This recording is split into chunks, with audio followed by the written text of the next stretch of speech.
My foster parents kicked me out on my 18th birthday without reason. They came crawling back years later with a disturbing explanation as to why they did it. On the morning of my 18th birthday, I was aggressively awoken by my foster dad, and before my eyes were even fully open, he started yelling at me to get the F out of the house. He literally kicked me out of bed, and as I left the room, I was met with my foster mother staring daggers at me. She repeated what he said, and since I had nowhere to go, I pleaded with them to let me stay. In a moment of anger, I asked if they were kicking me out because I was black and they were white. My foster dad replied, "That's not it. But if that's what you really think, then maybe our friends were right about you. You know, we never loved you and never saw you as our own. We don't want anything to do with you, so get out." I left the house then and there, and I ended up at a park bench, just sitting there trying to figure out what to do next. I had a few bucks in my pocket and a backpack with some clothes, but no real plan. The sun was starting to rise when I finally decided to call my best friend, Tyler. Tyler answered on the second ring. He asked why I called him because it was 7 in the morning. His voice was groggy. I told him flat out that they had kicked me out. Tyler was still out of it. He asked who, and I told him my foster parents. I told him exactly what they said. There was a long pause on the other end. Then Tyler said, "Meet me at the diner in 20. We'll figure this out." His voice was more alert now. I dragged myself to the diner. Tyler was already there, waiting in our usual booth. As soon as he saw me, he stood up and gave me a hug. "Man, I'm so sorry. That's messed up," he told me as he embraced me. We ordered some breakfast, and as we ate, I told him everything. The sly comments they would make when I was a kid, and how they would act whenever company came over. Tyler listened. One day when I was playing with my cousins, one of the cousins asked me why I looked different from the rest of them. The adults didn't say much but be nice, but they still taunted me. When we were teenagers, the cousins hung out together all the time, but they never invited me with them. When I asked them why they didn't invite me, they would tell me it was because they didn't know that I wanted to come, or make up another excuse. They had a pretty close friend group. I wouldn't have paid much mind to it if we didn't go to the same school, but we did. It hurt seeing them all eat lunch together without me, and my parents never stepped in and said anything to them about all the years they excluded me. Now they were planning to go to the same college together, and I thought my parents would put me through that college as well, but here we are. After I finished, he sighed heavily. Tyler told me that it sounded like the reason I went through all this was because I was black and lived with a white family. He said that since we were in the South, that they probably faced a lot of backlash for taking me in. He said that his family was more laid back about that kind of thing, and didn't care what color I was, hence why they allowed us to be friends. But he said his parents' friends would ask why they would allow him to hang out with me, knowing that I could be a bad influence on him. I had never thought about it that way, but it made a twisted sort of sense. I decided to confront my family to seek the truth. I called them, but they didn't answer. I left messages, but they never called back. I decided to come back home and try to speak with them. I saw Dad's car in the driveway and knocked on the door. I saw him peek through the blinds and ignore my knocks. I called the house phone again, and he came to the door and told me that I needed to leave. The neighbors were looking through their windows watching us talk. I asked him why had he not protected me all those years,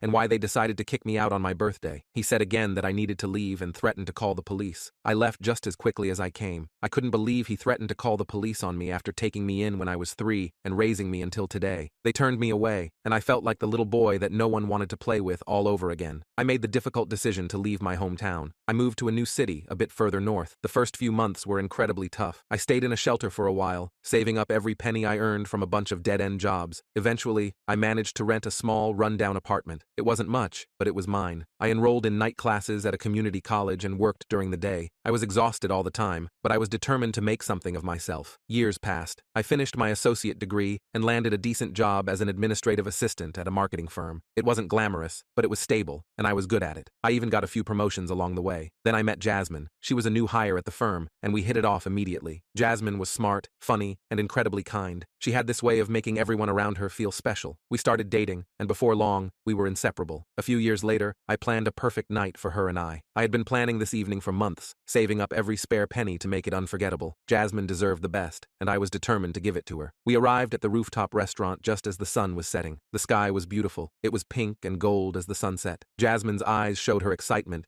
as we were shown to our private table, tucked away in a corner with a breathtaking view of the skyline. She said she couldn't believe that I did all of this. She thanked me over and over. I told her that she only deserved the best, and that was what I wanted to give her. As we ate our meal, we reminisced funny and sentimental times in our relationship. I couldn't help but think about how much she had changed my life. Jasmine had been my rock. She made me believe in love and trust again. After dessert, the waiter poured us a final glass of champagne. This was it. I reached into my pocket and pulled out the small velvet box. My heart pounded as I got down on one knee. I told Jasmine that she had been my light in the darkest of times and my partner in every joy and challenge. I told her how special she was and how I couldn't imagine my life without her. I asked her to marry me. Jasmine's eyes filled with tears and she covered her mouth with her hands. For a moment, she was silent and I felt my heart stop. Then, she nodded vigorously. Her smile broke through the tears. I slipped the ring onto her finger and we both stood up and held each other in a tight embrace. The restaurant patrons around us erupted in applause, but in that moment, it felt like we were the only two people in the world. For the first time in my life, I felt truly happy, but the pain of my past never really left me. I tried to forget about my foster family and what they did to me, but it was always there, lurking in the back of my mind. One day, out of the blue, I got a message from my foster parents. They wanted to reconnect again and explain why they had kicked me out. At first, I was furious. How could they expect me to listen after all the pain they caused? But Jasmine encouraged me to hear them out. Reluctantly, I agreed to meet them. The first time seeing them again was tense. My foster father spoke first. He sounded regretful and said he owed me an explanation. He said when I turned 18, they found out that thousands of dollars of their emergency cash had gone missing. They hid it in a small cabinet in a cookie jar that no one went in but them, and their closest family friend convinced them that I was the one who stole it. I was taken aback. I asked them if they thought that I stole their money, why they didn't just ask me. My foster mother's eyes became filled with tears. She said that they were so hurt and angry that they didn't know how to confront me, and added that they didn't want to confront me at all. They figured that I would own up to it, and that there was no point in asking. I felt a surge of anger and betrayal. They had kicked me out based on an accusation without even giving me a chance to defend myself. I did my own digging that night. I started by combing through the profiles of my foster family and their circle of friends, looking for any clues. I scrolled endlessly through posts, pictures, and comments, hoping something would jump out at me. One night, as I was deep into my investigation, I came across a post from Karen, the close family friend that was very vocal about me stealing from my foster parents. Her profile was filled with pictures of her recent activities, but one post from around the time I was kicked out caught my eye. It was a photo of a brand new car, a sleek, red convertible. The caption read, "Finally got my dream car. Hard work pays off." Something about the timing felt off. I dug deeper, scrolling through the comments and looking for any clues about how she managed to afford it. Then I found it. A comment from one of her friends read, "Congrats, Karen. Did you win the lottery or something?" Karen's reply was casual, almost dismissive. "Nope, just good financial planning and some help from an old friend." I needed to know more. I called Tyler and told him about the post. We made a plan. Tyler would go to the dealership, pretending to be a relative, and try to get some information about the payment for Karen's car. The next day, Tyler called me and said he went to the dealership and talked to a salesman. He told him I was Karen's cousin and that he wanted to surprise her with some custom accessories for her new car. He asked about the payment details, and guess what? He told me she put down a huge cash payment, the exact same amount as my foster family's missing emergency funds. My heart pounded in my chest. This was it. I had the proof I needed. Karen had taken the money and used it to buy her car,